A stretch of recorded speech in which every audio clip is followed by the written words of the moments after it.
Assalamualaikum warahmatullahi wabarakatuh. A'udzu billahi minasyaitonir rajim. Bismillahirrahmanirrahim. Alhamdulillahi rabbil alamin. Allahumma shalli wa sallim ala sayyidina Muhammad wa ala ali sayyidina Muhammad. Amma ba'du. Kaum muslimin rahimakumullah, marilah kita sama-sama belajar membaca sebuah kitab hadis, yaitu kitab Sahih Bukhari. Hadis nomor 6. Di hadis nomor 6 ini dikatakan, dan Ibni Abbas qala kana Rasulullah sallallahu alaihi wasallam ajwadan nasi wa kana ajwadu ma yakunu fi Ramadan hina yalqahu Jibril wa kana yalqahu fi kulli lailatin min Ramadana fayudarisuhul Qur'ana.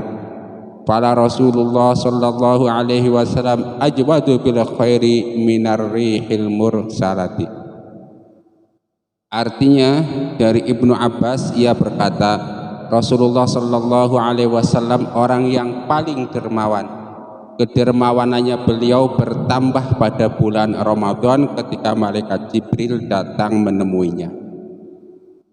Malaikat Jibril biasa datang menemui beliau setiap malam pada bulan Ramadan untuk membacakan Al-Quran kepadanya. Sungguh kedermawanan Rasulullah sallallahu alaihi wasallam lebih baik daripada angin yang berhembus. Jadi ini Imam Bukhari meletakkan hadis nomor 6 ini pada bab turunnya wahyu. Jadi dengan kata lain, ketika bulan Ramadan malaikat Jibril menurunkan wahyu, kemudian malaikat Jibril juga biasa tadarus Al-Quran bersama Rasulullah. Nah, pada bulan Ramadan itu pula Rasulullah Shallallahu Alaihi Wasallam sebagai manusia yang paling dermawan, kedermawaannya makin terlihat, makin bertambah ketika bulan Ramadan. Ya, isinya itu. Nah, kemudian dalam menjelaskan hadis ini, Imam Ibnu Hajar itu pada syarah, ini kalau terjemahnya Syarah Fathul Bari, kalau kitab aslinya yang ini, dia menjelaskan beberapa hadis yang serupa, yaitu hadis yang diriwayatkan oleh Imam Tirmidzi mengatakan, innallaha jawadun yuhibbul jud. Allah itu maha dermawan dan mencintai orang-orang yang dermawan. Dengan kata lain, kalau kita kepengin dicintai oleh Allah Subhanahu wa Ta'ala, jadilah orang yang dermawan, suka memberi. Dan kalau kita mau mencontoh salah satu sunnah Rasulullah Sallallahu Alaihi Wasallam, maka jadilah orang yang dermawan, yaitu suka memberi. Itu hadis yang pertama.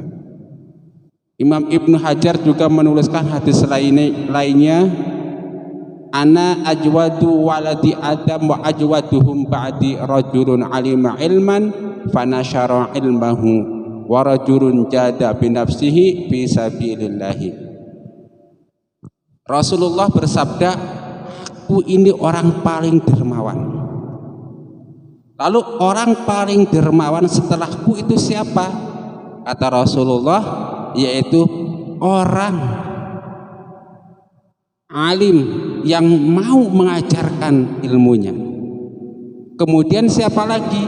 Kemudian adalah orang yang menginfakkan dirinya untuk berjihad fisabilillah. Jadi di sini ada tingkatan orang paling dermawan. Yang pertama paling dermawan adalah Rasulullah Sallallahu Alaihi Wasallam. Di bawahnya adalah orang alim yang mengajarkan ilmunya, dan yang ketiga adalah orang yang berjihad fisabilillah menggunakan dirinya. Pertama kita cek orang alim, yang mengajarkan ilmunya. Contoh misalnya, kalau Anda belum alim nih, mohon nih, saya mau bingung mau ngomong bahwa saya menyebarkan ilmu itu seperti orang alim tapi nggak alim gitu. Contohlah ada orang alim misalnya semacam Gus Baha, Ustadz Abdul Somad atau Adi Hidayat. Nah, ketika dia mengajar orang, itu merupakan orang paling dermawan, karena tidak ada sesuatu yang lebih mulia daripada ilmu. Atau paling tidak ilmu merupakan salah satu hal paling berharga yang bisa kita berikan kepada orang lain. Nah, dengan kata lain, kalau kita kepengin seperti orang alim yang dermawan, maka punya ilmu sedikit atau banyak, kalau itu ilmu yang bermanfaat, maka tularkan kepada orang lain, sebarkan kepada orang lain. Salah satu caranya seperti ini yang saya lakukan. Saya bukan orang alim, tapi sedikit bisa baca terjemah nih, ya kan? Bisa baca terjemah Fathul Bari, maka saya rekam, saya sebarkan, mudah-mudahan bermanfaat bagi diri saya dan juga bermanfaat bagi orang lain. Dan mudah-mudahan saya dicatat seperti orang alim yang dermawan yang mau menyebarkan ilmunya. Allahumma amin. Nah, bagi Anda yang punya kesempatan sama seperti saya, siapa? Saya jadi ingat dawuh Gus Baha itu, bahwa nih YouTube itu suatu ruang, siapa saja bisa mengisi YouTube. Orang baik bisa mengisi YouTube, orang jelek bisa mengisi YouTube, orang abal-abal bisa mengisi YouTube. Tetapi ingat, ketika ruang kosong YouTube ini sudah diisi dengan orang-orang buruk, dengan konten-konten negatif, maka orang baik kesempatannya bisa tertutup, konten positif kesempatannya bisa tertutup.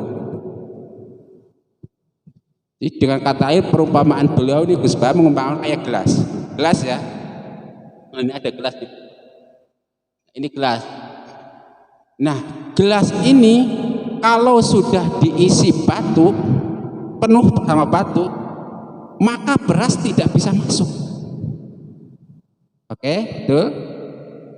Sebaliknya, kalau gelas ini masih kosong, masa dia bisa diisi beras.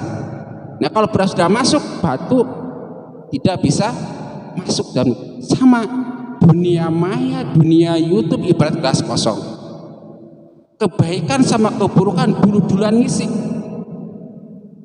Maka anda sekalian, para santri, kemudian para orang-orang yang alim, yang ilmu, yang punya sedikit ilmu, secepatnya bikin konten positif, sebarkan di dunia itu.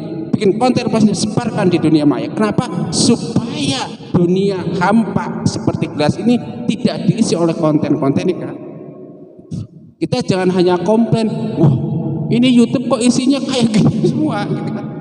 Dunia maya kok isinya negatif, banyak negatif. Jangan hanya ngomong gitu, lakukan, bikin konten positif, sebarkan. Bikin konten positif, sebarkan. Supaya apa? Supaya dunia maya pun penuh dengan konten yang positif. Jangan sampai ada orang baik mau nyari konten positif di YouTube nggak nemu-nemu, mau nyari konten positif di dunia maya nggak nemu-nemu. Siapa? Makanya kita orang-orang baik atau orang-orang yang pengen jadi orang baik, cobalah bikin konten-konten yang bermanfaat bagi saudara-saudara kita yang lain. Mulai dari sekarang, walaupun hanya sedikit. Supaya apa? Supaya gelas tidak diisi batu, tapi gelas diisi susu atau diisi beras. Allahumma amin. Nah, kalau kita mau seperti itu, itulah bentuk kedermawaan yang paling utama kata Rasulullah. Sehingga derajat kita bisa di bawah derajat Rasulullah langsung, yaitu derajat orang-orang yang mau menyebarkan ilmunya. Tentu kalau kita alim menyebarkan ilmunya sudah top market top. Tapi kalau kita belum alim pun menyebarkan ilmu, insya Allah kita digolongkan atau diikutkan terhadap kelompok orang alim yang mau menyebarkan ilmunya. Kalau bukan orang alim, minimal orang muta'alim, orang yang mau belajar dan menyebarkan ilmu yang didapatnya. Allahumma amin. Waalaikumsalam.